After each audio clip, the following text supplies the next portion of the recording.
for the wrongfully incarcerated, because there's no bill right now. So when a prisoner is exonerated and they're released, there's not necessarily any form of assistance for them to get their life started again. No automatic process. Yeah, it's not a guarantee. Right. So there is. They can file a lawsuit with a court of claims, but many other states, and of course that also costs money. Right. Many other states have automatic minimum level compensation. So right now, New York State is behind states like Mississippi that has a minimum of $50,000 a year for every year of wrongful incarceration. We're behind Texas that has a minimum of $80,000 per year. And again, those are minimum. What was your name? My name is David Belin. So how do you spell your last name? B-L-I-V-E-N. Living. Yep. And where are you from? I'm from the Bronx. From the Bronx? Yep. We're from Harlem. Majority leader in Hudson, New York. Majority leader in Hudson, okay. Yes, See, I'm new to the paper, so I know of you, but I don't think I've met you before. I was hoping to speak to you at length, so say as many words as you'd like. May I take a photo? By all means, speak while I take. Yes, my name is Maria Velasquez, and I am the mother of John Adrian Velasquez, who was wrongfully convicted 19 years ago. He is presently in Sing Sing Correctional Facility, serving a sentence of 25 to life. I march and for the rest of the families that have not been exonerated, because there are thousands of people still in jail who are innocent. So I march for them. I march for justice. I march so that we can get these legislations passed, the law passed, so that once the men are exonerated, they can have rights. They don't have to wait 10 or 12 years to be compensated for their losses. And we also want to make sure that the people, the prosecutors and things like that, who are the ones who are did all the illegal things to these victims. Take these shortcuts. Exactly. And they're held accountable. And the police as well. All of these people need to be I'm sure the ultimate goal of this isn't just to get compensation and release for those who've been wrongfully convicted, but to keep the system from putting these people in to prevent the wrongful incarceration.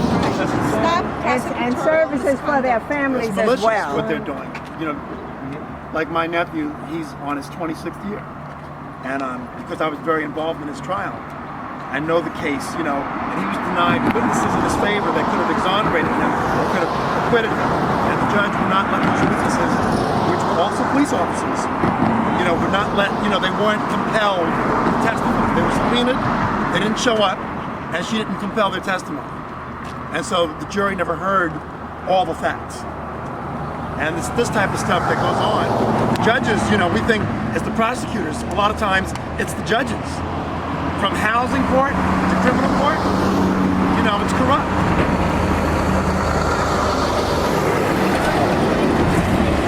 Nothing done to Hudson yesterday. I'm also part of an organization that they can happen to you. We have two bills families, 1131, prosecutorial misconduct, because they need to be accountability. And I'm here from Hudson, New York, originally from Harlem, but this is very true to me, our heart, because it affects everyone, not just in Hudson, but throughout this entire country. We all have people that we know, relatives, friends, and neighbors that have been wrongfully convicted. So this is justice for all that have been convicted. We have here Reverend Bruce from Hudson that has been working with us. Nice way to spend a Saturday afternoon.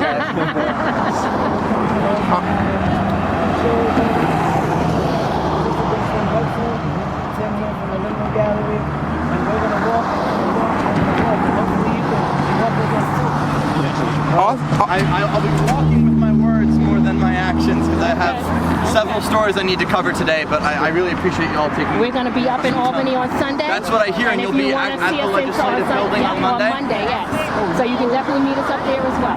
Also, I will make every effort I can. Okay. Also, I just wanted to make you aware very briefly of the case of... Oh, of course. Right. One moment. Sure. Okay, now, I'm your my mother too. That's right. That's our mother. And we're doing this, and we're doing it step by step, day by day. But we want justice. And more than that, we want them to know the kind of justice we see. We don't want them to decide what justice is. We know what is justice was. We the ones who decide. No one has really come and apologized for our pain. No one has said anything in regards to what was done to us. We need justice today. You want to say? I also just want to say, they don't go after the prosecutors, but they're surely going after the defense attorneys. We know that Lynn Stewart was wrongfully imprisoned, but there's another one, Paul Bergman. Paul Bergman is an attorney who challenged the United States government for what they were doing in Iraq. He stood up, he stood up very, very strongly for the soldiers that he was representing in Iraq. He wanted to put the U.S. government on trial. To the extent that we know about the abuses of Abu Ghraib, it's because of the work of Paul Bergman. They came at him viciously in New Jersey and falsely accused him of having somebody murdered. They manufactured a case. There was no evidence whatsoever linking him to anything. They just relied on the so-called testimony of confidential informants. He is now serving 6 life sentences plus 100 years. And so Paul Bergman is somebody that we also need to follow what's going on with that case. He is a defense attorney. And when you go after the defense attorneys, there goes any chance of justice for anybody. Exactly. Those are the ones that they hold accountable. Exactly. But yet you do nothing about the prosecutors. They're immune. They can do whatever they want to do. The crazy thing about it, when the Central Park 5 case happened, we had a man like Donald Trump who paid the media to take out a story. 5 minutes now. That's these 5 young boys destroyed their lives. And here he is running for president. And they were innocent. And he will not even apologize to this day for the wrongdoing that he had in the part that he I've played. followed politics for as long as I can remember. He's never apologized for anything. But they keep. That's why he cannot be a president. That's right. Now that's not a comment I'm able to make as a member of the media. That would be biased, but I will say he is an entirely unapologetic person. Put my comment in. But it wasn't just him. The city, the response of the city was horrible, and they had not one piece of evidence on them, nothing linking those young men to that crime, nothing. If I remember correctly, it was based entirely on eyewitness testimony that was eventually disproven. No. Yeah, that was definitely disproven because there wasn't any eyewitness. That the eyewitnesses were picking out each other. They were picking out police officers who committed these crimes, especially in my brother's case.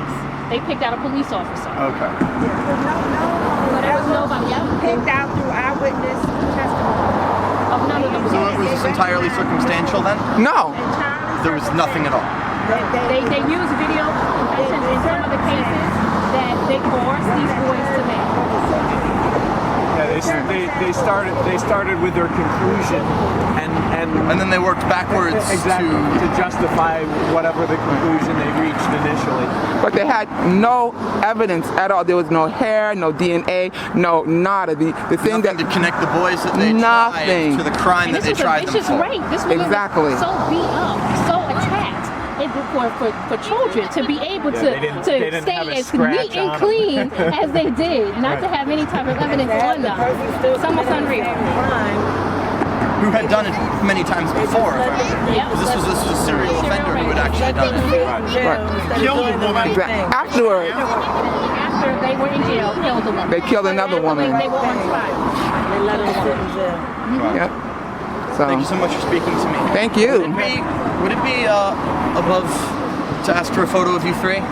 No, Of the three of you? sure. I would really, Go right ahead. really appreciate that. However many photos I can file with my editor, he'll get to choose what goes online and goes in the paper, but Okay. I really appreciate this. Thank you so much. Shirt?